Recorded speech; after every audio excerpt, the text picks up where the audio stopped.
오늘 설교의 제목이 금수저를 향한 경고입니다. 어, 인터넷상에서 수저론이라는 이야기들을 꽤 우리 자주에 익숙하게 들려지고 나누어졌었는데요. 사실은 뭔가 특별한 철학이나 뭔가 현상을 나타낸 말은 아니고 그냥 농담처럼 하던 말이에요. 근데 그 농담처럼 하던 그 말이 세태들, 상황들, 현상들, 뉴스들을 이렇게 보다 보면 저게 그냥 하는 말은 아니고 진짜 우리 삶 가운데 일어나는 일이겠다 싶어서 마음이 그렇게 썩 좋지는 않습니다만은 수저론이라는 게 있어요.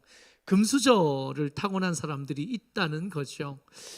금수저의 기준이 어떻게 되냐면 자산이 한 20억쯤 있고 1년에 한 2억쯤 벌면 금수저래요. 근데 저게 아버지 기준이 아니라 청년 기준입니다.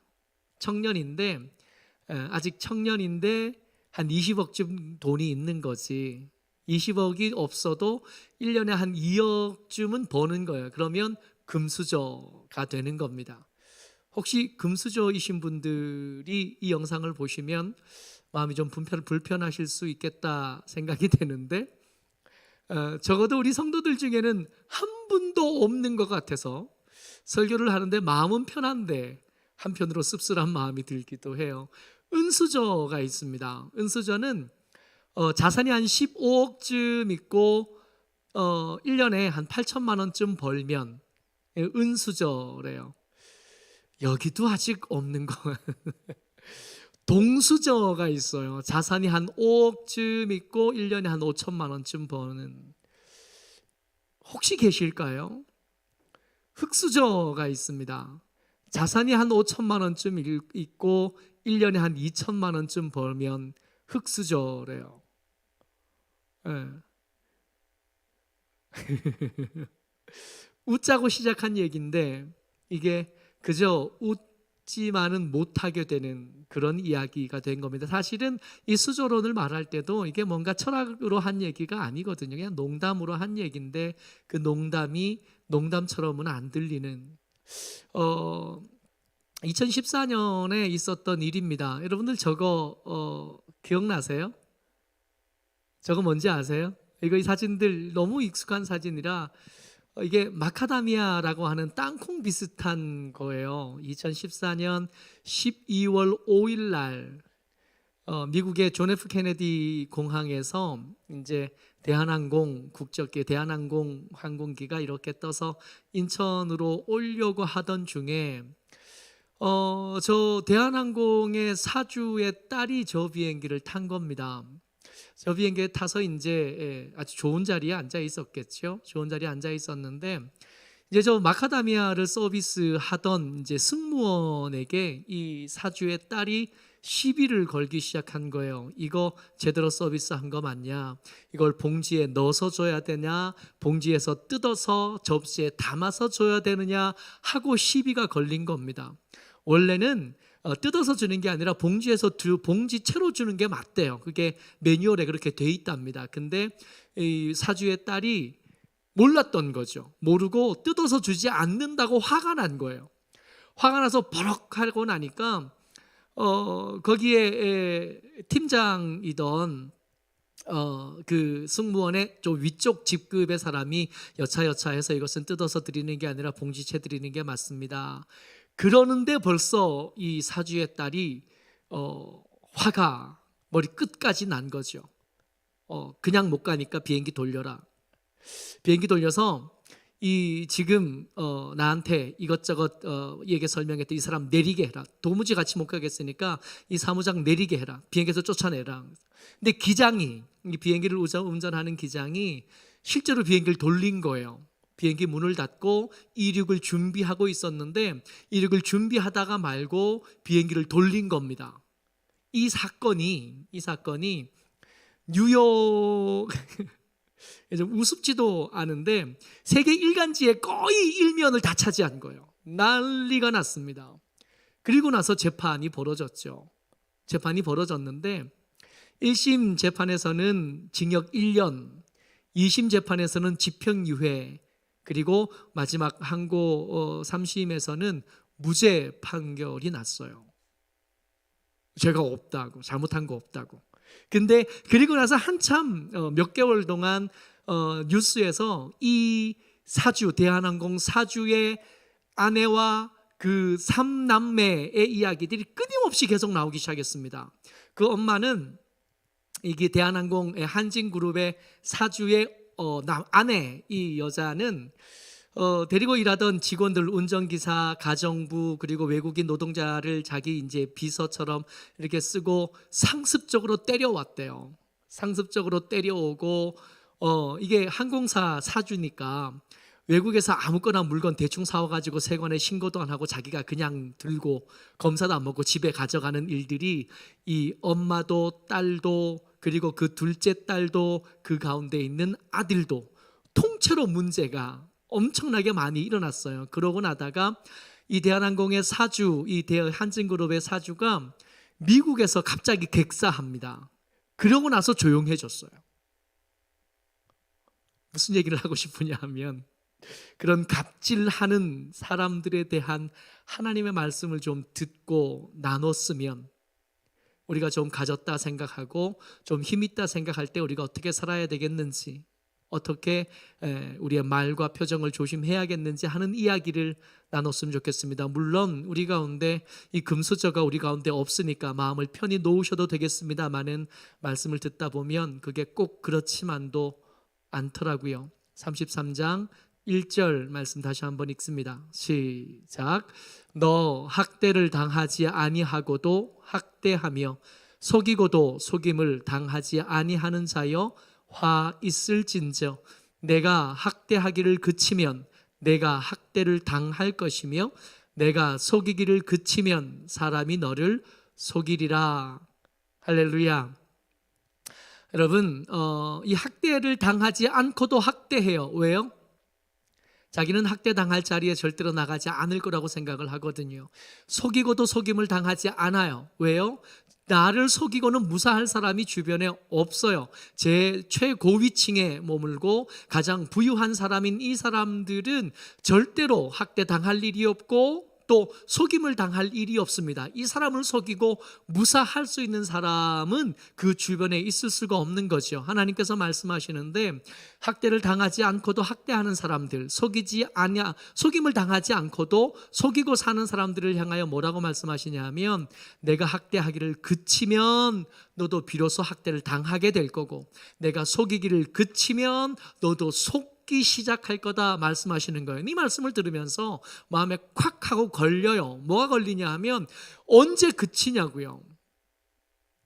이 사람들은 스스로 학대를 멈출 생각이 없습니다. 이 아까 이야기했던 그 큰딸이 그 고초를 당할 때 그 동생의 말이 인터넷에서 퍼졌거든요. 두고 보자. 그 동생도 나중에 물컵을 사람한테 던졌다가 그 뒷이야기로 난리가 또 계속 났었잖아요. 두고 보자. 그 사무장, 그 승무원 두고 보자. 이것들을 이런 일들이 있었다는 것을 언론에 알렸던 우리 같은 비행기를 탔던 사람들 두고 보자. 이 사건을 무마하기 위해서 엄청난 돈을 쓰는 겁니다. 그 승무원에게는 교수 자리를 줄 테니까 입 다물어 달라고. 그 앞에 같이 탄 승객들에게 비행기 모형과 선물을 줄 테니까 조용히 해달라고. 근데 나중에 그 이야기까지 다 인터넷에서 퍼지기는 했습니다마는 이들은 생각 속에 절대로 우리는 학대를 멈춰야 되는 그런 상황 속에 들어가지 않는다고 생각하는 거예요. 말씀을 들으면서 그치는 날이 와야 학대를 당하기 시작할 텐데 속이기를 멈춰야 그쳐야 속임을 당하는 날들이 시작될 텐데 그 그치는 날이 오겠는가 말이에요. 결국에 아까 말씀드렸지만 그 문제를 만들었던 그 범법 행위에 대해서는 결국에는 무죄 판결이 났고요. 최근에 여러 언론들의 이야기들, 재판의 이야기들, 법정의 이야기들을 요즘 속속들이 우리가 들을 수 있으니까 듣다 보면 결국은 뭐 죄 있는 사람이 죄를 당하는 게 아니라 힘없는 사람이 죄를 당하더만요. 그렇지 않아요? 저들의 권력은 언제 끝나는데요? 저들의 부유함은 도무지 언제 끝납니까?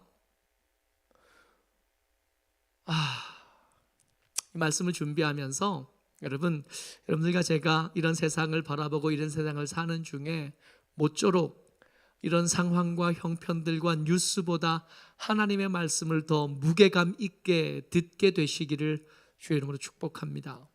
절대로 끝날 것 같지 않던 그들의 권력, 절대로 마르지 않을 것 같은 그들의 부유함에 대해서 하나님 이렇게 말씀하셔요. 33장 6절 말씀입니다. 같이 읽습니다. 시작. 내 시대에 평안함이 있으며 구원과 지혜와 지식이 풍성할 것이니 여호와를 경외함이 내 보배리라.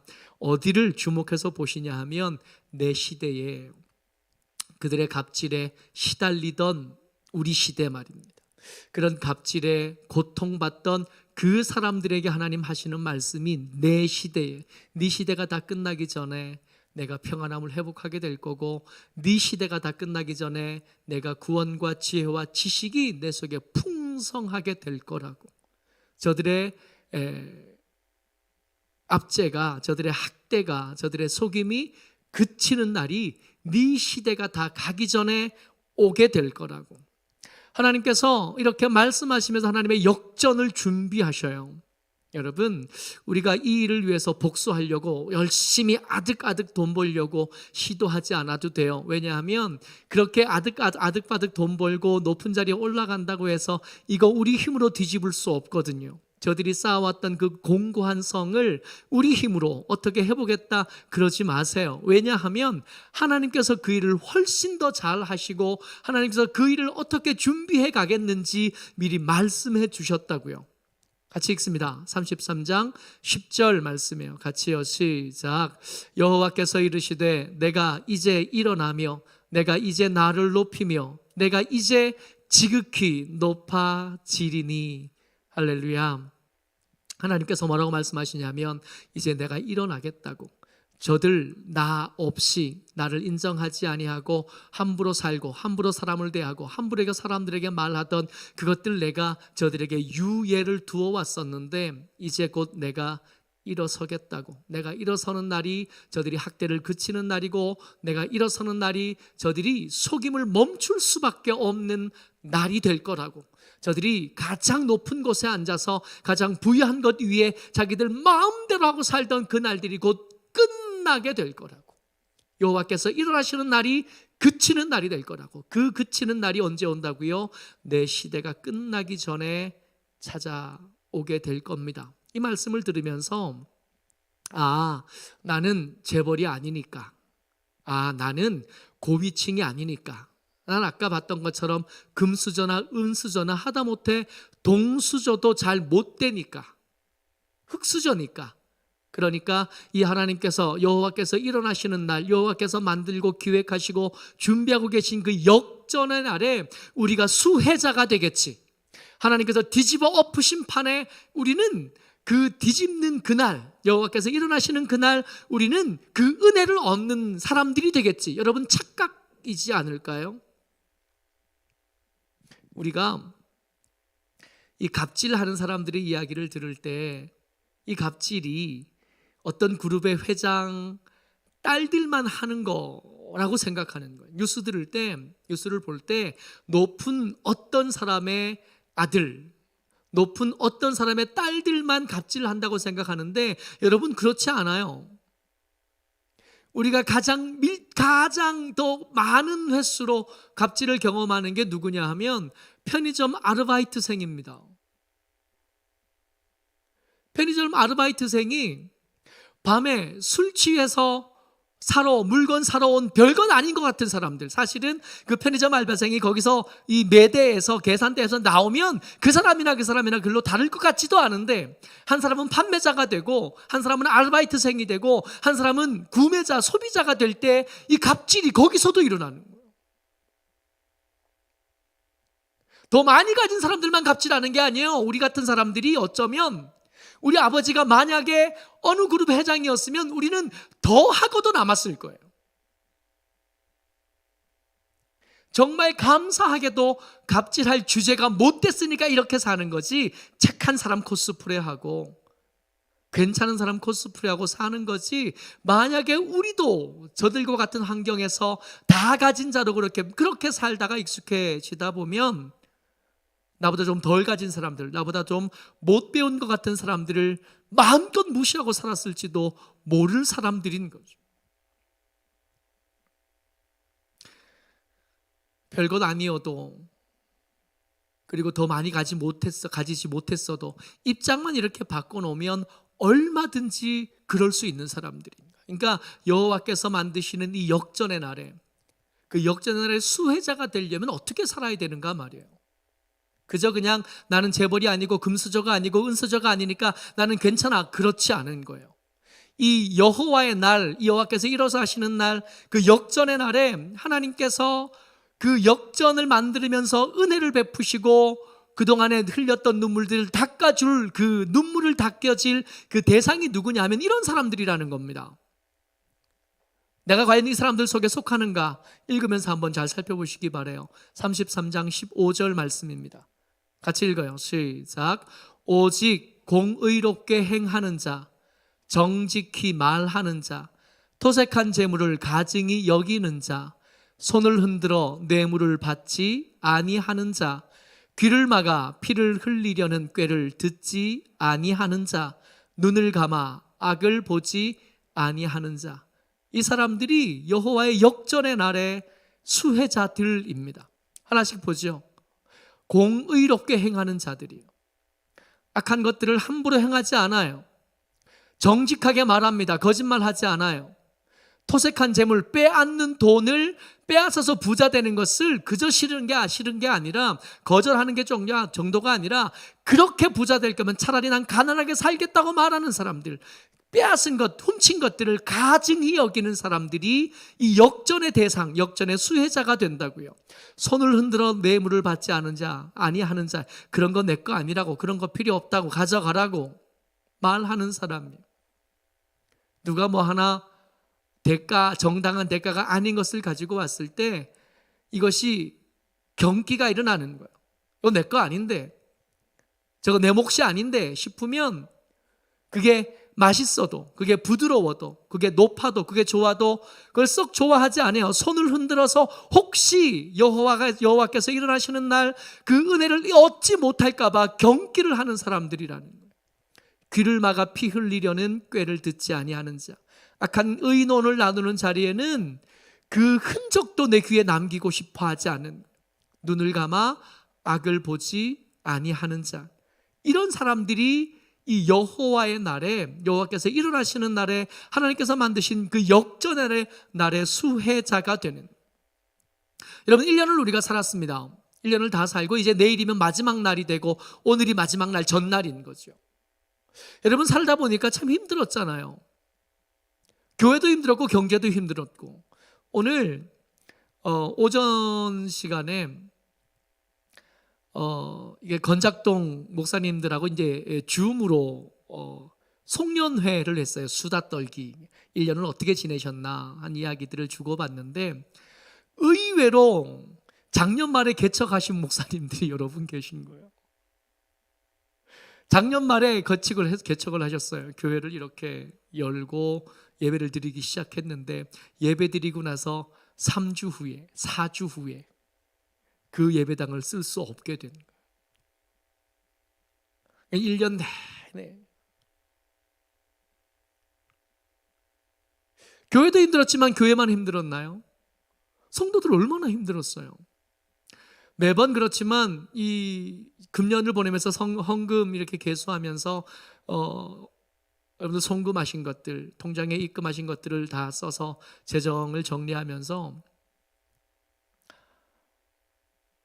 수입이 이렇게 줄어든 것들을 이렇게 가늠이 되잖아요. 어떻게 하면 좋나. 힘든 세월을 보내고 갑질은커녕 갑질을 당하는 것도 제대로 못할 형편이 된, 이런 때에 이렇게 경제적으로 힘들어지고 소통하기 힘들어진 이런 때에 우리가 어떻게 살아남아야겠나? 뭘 좀 바라보면 우리가 믿음을 지키고 일상을 지켜낼 수 있겠나? 우리 아까 읽은 말씀입니다. 하나님께서 이 갑질 당하는 사람들, 속임을 당하고도 학대를 당하고도 말 한마디 제대로 해보지 못하는 여러분들과 저 같은 사람들에게 하나님께서 말씀하시는 거예요. 뭘 약속해 주시냐면 내가 일어날 때 뒤집어 줄게. 근데 그 일어날 때까지 아직 시간이 좀 남은 겁니다. 아직 좀 더 당할 시간이 필요하고 아직 더 고생할 시간이 필요한 거죠. 그 시간을 보내야 되는 여러분들과 저 같은 약한 사람들에게 하나님 말씀하시는 거예요. 너희들이 가진 것들 중에 진짜 중요한 거, 진짜 보배는 저 사람들이 가지고 있는 그 지위야 그 재물들이 아니라고. 너희들이 가지고 있는 보배는 따로 있다고. 33장 6절 말씀이요. 같이요. 시작. 내 시대에 평안함이 있으며 구원과 지혜와 지식이 풍성할 것이니 여호와를 경외함이 내 보배니라. 곧 다가올 평안함, 곧 다가올 구원과 지혜와 지식이 풍성한 날, 그 날이 언제냐 하면 여호와께서 일어나시는 날일 텐데, 그 여호와께서 일어나시는 날 역전을 만들어 줄 테니까 지금은 어떻게 지내라고요? 여호와를 경외함으로 저들 부러워하고 건네다보고 저들처럼 되지 못한 것을 억울해하며 살지 말고 여호와를 경외함으로 믿음을 지켜내면서 살라고. 여호와께서 우리가 힘들고 우리가 억울하고 우리가 슬픈 것을 모르시는 것이 아니라 알고 계시고 그것을 갚아줄 준비를 하고 계시면서 우리에게 말씀하시는 겁니다. 너희들의 보배는 저들이 가지고 있는 높은 지위가 아니라, 너희들이 가진 보배는 저들이 가진 그 많은 물질이 아니라고. 너희들이 가진 것은 그럼에도 불구하고 정직하게 말하면서 여호와를 경외하는 믿음을 지켜내려고 하는 그게 네 보배라고. 그 보배가 마지막 순간에 내 인생을 역전하게 만들어 줄 거라고. 그러니까 그거 지키고 살라고. 2020년이 힘들었는데 2021년이 되면 나아지겠습니다 이렇게 말 못 드리겠어요. 갑자기 더 좋아지고 갑자기 더 좋은 세상이 오겠다, 그러지 않을 가능성이 훨씬 더 많고요. 성경을 이렇게 들여다보니까 오늘보다 내일이 좋아지겠다 한 얘기보다 종말이 더 가까워질 거고 더 혼란해질 거고 더 어두워질 거고 더 무서워지게 될 거라는 얘기는 성경 속에서 얼마든지 읽어내겠더라고요. 이게 특별한 영적인 지혜가 있어서 그런 게 아니라 읽어보니까 그래요. 그런 얘기가 훨씬 더 많아요. 힘들 텐데 그 힘든 시간을 보낼 때 너희들이 남들처럼 남들 보란 듯이 그렇게 되지 못한 것에 대해서 너무 억울해하지 말라고. 그것들은 니들의 보배가 아니라고. 너희들의 보배는 그런 게 아니라 그럼에도 불구하고 너희들이 믿음을 지켜내려고 애썼던 것, 그럼에도 불구하고 너희들이 예배를 지켜내려고 몸부림쳤던 것, 그럼에도 불구하고 하나님 앞에서 살아가려고 하고 하나님 앞에 성도로 품위를 지켜내려고 살아갔던 그것들이 내게 보배가 되어져서 마지막 때가 되면 그 보배로 너희들이 영화로워지고 영광스러워지게 될 거라고. 그렇게 말씀해 주시는 겁니다. 모쪼록 이 말씀이 여러분들과 제게 위로가 됐으면 좋겠고 격려가 됐으면 좋겠습니다. 우리의 보배는 그런 게 아니에요. 우리의 보배는 여호와를 경외하는 것, 그것 때문에 조심조심 살아왔던 것, 이것이 여러분들과 제가 가진 최고의 보배인 겁니다. 건강함도 아니고 부유함도 아니고 이 보배를 잘 준비하고 잘 채워 관리하다가 여호와께서 일어나시는 날 웃는 얼굴로 함께 그 은혜를 누리는 저와 여러분 되시기를 주의 이름으로 축복합니다. 아멘. 은혜가 많으신 아버지 하나님, 감사합니다.